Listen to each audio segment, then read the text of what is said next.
Vamos lá. Então, como eu falei sobre as catalogações no campo filosófico e filosófico esportivo, que relacionam algumas questões importantes que vão recapitular, ok? Meados do século I, e vamos colocar em destaque algumas questões importantes também entre o Atlas e catalogações sobre também ao cristianismo.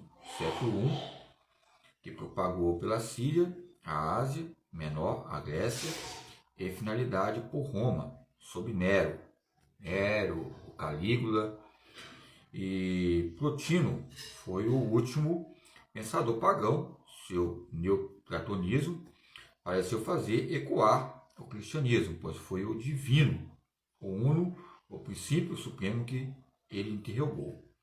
E a palavra uno sabemos que vem da Itália, unidades, lógico que a palavra uno vem de unidade, ok? Então nós olhamos as propagações da Síria aqui ligado à filosofia esportiva e os seus pareceres ligados à teologia esportiva.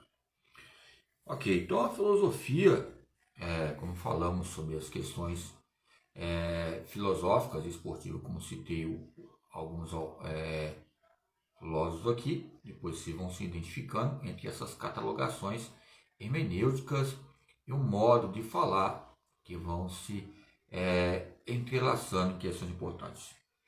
Então, a filosofia esportiva cristã, fundamentando entre a justificação da fé, com Agostinho, pensando tardio na antiguidade, começou a se desenvolver a filosofia cristã, abrindo caminho aos pensadores medievais.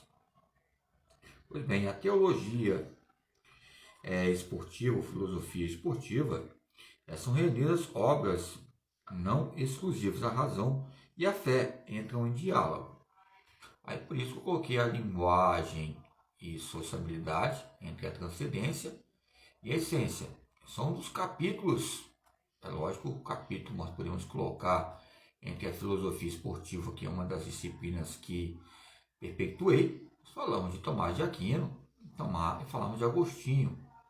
Tomás de Aquino interliga as questões mais no campo das ideias, das formas, das coisas, ou seja, vice-versa, os dois nessa metafísica, como também o próprio Agostinho. Aí nós olhamos alguns autores que falam que a escolástica com a patrística são abordagens tradicionalistas.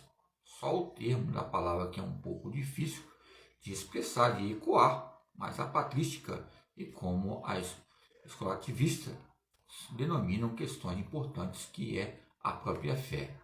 O ser humano em si, ou seja, entre o seu princípio uno de unidade, que pensa que é egocêntrico, mesmo para a sua serenidade e autenticidade ligada a esse egocentrismo ou univercentrismo, essa universidade que é o próprio corpo, universidade do corpo, ou seja, egocentrismo ou universidade do corpo, ou univercentrismo. O univercentrismo você vai colocar você como um melhor no mundo todo e entre as gravidades que já são extremas em questões locais. Já é difícil você analisar o campo egoísta numa caminhada. Imagine você caminhar mais em outras quilometragens, caminhadas metódicas. Isso quer dizer o quê? Que muitas vezes pessoas na sua própria esquina ou rua ou num bairro não sabem analisar o seu campo egocêntrico. Imagine se for em outro país, ou se for famoso, famosa, esses espetáculos esportivos. Ok? Então, assim, a emergência entre o discurso racional ligado ao treino, a tentativa de reconciliar a questão da fé com o esporte, que é umas questões que é impossível, mas é possível em relações ligadas à própria corporeidade. Então, o pensamento sobre o divino e a antiguidade constitui um período de intensa atividade intelectual, produtora de pensamento, influentes e de conceitos sempre presentes na filosofia ocidental. Sabemos que a própria linguagem, ela é influente, mas vai ser de um modo articular, que vamos ver que em cada país, ou visão de mundo, contemplação, ou seja, vamos colocar parâmetros importantes.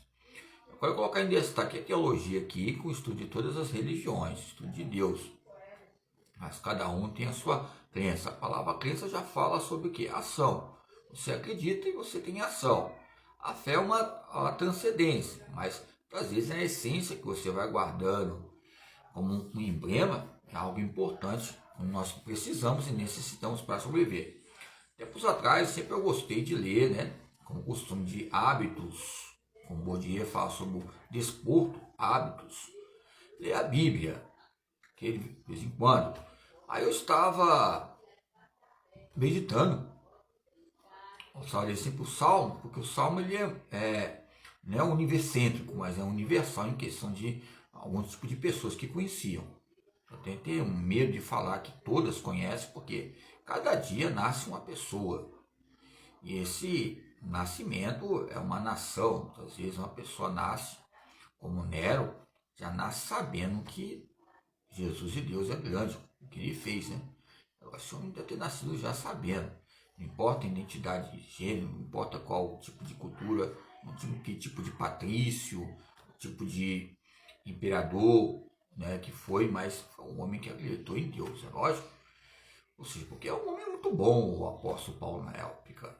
Eu não quero entrar nesse destaque, ele usa o boxe, muito bom, ele usa o termo boxe, praticamente no meu campo particular hermenêutico, assim, ter praticado algumas artes marciais bastante, porque sendo cidadão de Roma, mas é isso que eu estava falando. Aí eu estava procurando o macaco, lembra que eu falei que eu viajei, os senhores e senhoras, para o norte e sul, fiquei nessa quilometragem, lá e cá.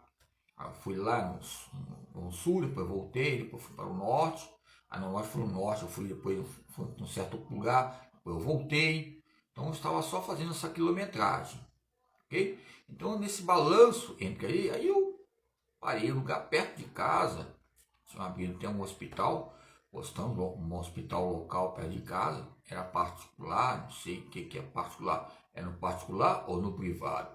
Eu sei que a questão é essa, que todos tenham, ou seja, o seu egocentrismo ligado ao seu próprio dinheiro e sobrevivência, mas saibam sobreviver ligado à filosofia esportiva. A temática central que eu não posso sair fora em partir da filosofia do esporte, que eu vou falar um pouco de crença aqui, ok? Então o Salmo 145 e o macaco era 145 reais. Aí eu olhei ali aquele macaco azulzinho. Teve uma vez com um rapaz, eu não sabia. Aí ele falou assim, ó, quem toma azulzinho aqui? Eu tava com minha ex-esposa na época. Eu não sabia que o rapaz tinha dom, bom. Diz que ele era visão, né? Essas visão, que eu não tinha visão, audição. Aí eu falei, quem toma azulzinho aqui? Eu sabe como é que o professor de educação física é. Liberal, sabe o congresso como é que é. A Eliane Cunha sabe o que eu estou falando. Eu acho que me perguntasse outras coisas bastidores, eu falava, né? Eu acho que eu ia ganhar ele para ir para academia, para ir para algum tipo de empresa. O povo gosta que as pessoas são muito sinceras e também sabem conversar. Aí ele falou, quem toma azulzinho aí? Eu levantei a mão. O azulzinho que o senhor está falando é o que? O Viagra? Ah, eu mesmo. Levantei a mão, ninguém levantou. Aí, depois agora fui lá comprar um macaco. Falei, eu vou comprar um macaco pra mim. Quando eu olhei ali, olhei assim, eu quero. É aquele macaco ali que eu quero. Aquele ali, tava lá na prateleira, no cantinho. A rapaziada ali perto aqui da grande Vila Velha, né? Aquele ali. Aí quando eu vi macaco joelho, não confunde com meu irmão. Não, pelo amor de Deus, meu irmão já. Houve fatalidade, coisa eu foi atropelado por um caminhão, tempos atrás ele está vivo, né? Pela graça de Deus, assim, todo respeito. Com a filosofia do esporte, porque também foi profissional ali no esportivo, conseguiu, esforçou-se ele no lazer. Aí lá tá, R$145. O Salmo 140, é o único salmo que fala misericórdia, em plural, misericórdia. É uma educação inclusiva o Salmo 145. Lá, macaco, joelho. Em